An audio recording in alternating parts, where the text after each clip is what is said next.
ఆనాడు చెప్పాడు 45 ఏళ్ళు నిండిన ఎస్సీ ఎస్టీ బీసీ మైనారిటీ మహిళలకి పెన్షన్ ఇస్తాని. ఇచ్చాడా తల్లి ఆ హామీ? నిలబెట్టుకున్నాడా తల్లి ఆ హామీ? లేదు. ఇది ఈరోజు జగన్ చేస్తున్న మోసాలని ప్రజలందరూ గుర్తుపెట్టుకోవాలా. జగన్కి ప్రచారం అంటే పిచ్చి పట్టిందండి. ముఖ్యమంత్రి అయిన 6 నెలలకి ఇచ్చిన హామీలు మొదటి 6 నెలలు అమలు చేస్తే చిత్తశుద్ధి ఉంటుందన్నాడు. చివరి 6 నెలలు అమలు చేస్తే మోసం అన్నాడు. ఇప్పుడు 4 సంవత్సరాలు 10 నెలలు పడుకుని కరెక్ట్గా ఎన్నికలు వస్తున్నాయంటే పరిగెత్తుకుంటూ వచ్చి గ్రూప్ 2 నోటిఫికేషన్ ఇస్తాడు. నిరుపేద కుటుంబాలు లక్షలు ఖర్చు పెట్టారు. జగన్ ఇచ్చిన హామీల మేరకు ఆ డబ్బులు ఖర్చు పెట్టి పిల్లల్ని బాగా చదివించారు. కేవలం 897 పోస్టులు ఈరోజు ఈ ప్రభుత్వం విడుదల చేసింది. దానికి దాదాపు 5 లక్షల మంది ఆ ఎగ్జామ్కి వెళ్తే పరిస్థితి ఆంధ్ర రాష్ట్రంలో చూసాం. అందుకే నిరుద్యోగ యువకులకు నేను హామీ ఇస్తున్నా, తెలుగుదేశం జనసేన ప్రభుత్వం ఏర్పడిన వెంటనే డిఎస్సి ప్రతి సంవత్సరం నిర్వహిస్తాం. 5 సంవత్సరాల్లో పెండింగ్ పోస్టులని భర్తీ చేసే బాధ్యత మేము తీసుకుంటాం. ఆ ఎగ్జామ్లో కూడా గ్రూప్ 2 ఎగ్జామ్ క్వశ్చన్ పేపర్ని కూడా వదిలిపెట్టలేదు ఈ జగన్. ఆయన గురించి డప్పా కొట్టుకున్నాడు. ఆ ఎగ్జామ్లో ఏకంగా ఆడుదాం ఆంధ్ర, జీవక్రాంతి, చేడోడు గురించి ప్రశ్నలు అడిగారు. ఈ సభాముఖంగా జగన్ చెప్తున్నా, ఆ ప్రశ్నలు కాదు మీరు అడగాల్సింది. బాబాయిని లేపేసింది ఎవరు? వారంలో సిపిఎస్ రద్దు చేస్తానని సిపిఎస్ రద్దు చేయండి ఎవరు?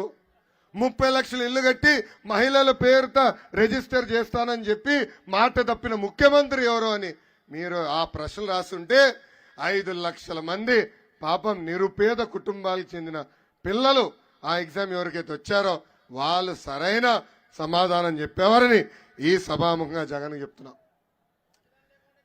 జగన్ ఇంకా ఉంది, అయిపోయింది అనుకున్నావా? ఈ మధ్యన జగన్ ఎక్కడికి వెళ్ళినా ఆంధ్ర రాష్ట్రానికి ఒక ఐపీఎల్ టీం పెడతాడంట. ఐపీఎల్ టీం అది చెప్పినప్పుడు నేను ఆలోచించే టీం పేరు ఏం పెడతాడు రా అనుకున్నా. కోడికత్తి వారియర్స్. కోడికత్తి అనే బ్రాండ్ కదా. టవర్లు చూసారా విశాఖపట్నంలో? కోడికత్తి టవర్స్ లాగా ఉన్నాయి.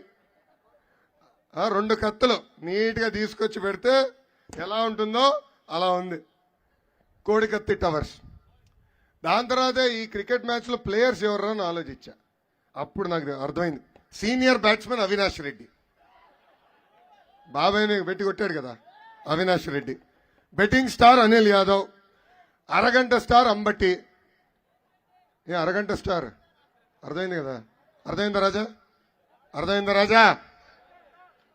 మళ్ళీ గంట స్టార్ ఎవరు? అవంతి. ఆల్రౌండర్ గోరంట్ల మాధవ్. అసలు ఈ మహానుభావుడిని మెచ్చుకోలే. జిల్లా పరువే తీశాడు. ఇక్కడనే కాదు దేశంలో మొత్తం తీశాడు. నేను ఢిల్లీకి వెళ్తే వాళ్ళందరూ అడిగారు, అరే మీ ఎంపీ ఒకడు ఉన్నాడు కదా సిప్పు తీసి అన్ని చూపిస్తాడు, ఎవడతని పేరేంటబ్బా అని అడిగారు. అందుకే ఆల్రౌండర్ అని పేరు పెట్టిన. ఇంకా యూట్యూబ్ స్టార్ ఉన్నాడండి రాజమండ్రిలో భరత్. ఇంకా బూతుల స్టార్ సన్న బియ్యం సన్నాసి కొడాల నాని. ఇంకా pinch hitter BF Madhusudan Reddy. ఇంకా టీం బాగుందా? ఎంత అద్భుతమైన టీమో. అమ్మాయి జగన్ని చూస్తే నాకు ఒక కట్టింగ్ ఫిట్టింగ్ మాస్టర్ గుర్తొస్తాడు తల్లి. ఆయనకి 2 బటన్లు ఉన్నాయి తల్లి. మీ కంపెనీ బులుగు బటన్, కానీ బల్ల కింద ఒక ఎర్ర బటన్ తల్లి. ఈ రంగు ఎర్ర బులుగు బటన్ నొక్కుతాడు, అకౌంట్లో 10 రూపాయలు పడుతుంది తల్లి. నేను ఒప్పుకుంటున్నా. కానీ అదే క్షణం ఎర్ర బటన్ నొక్కుతాడు తల్లి, అకౌంట్ నుంచి 100 రూపాయలు విషయం పోతుంది తల్లి.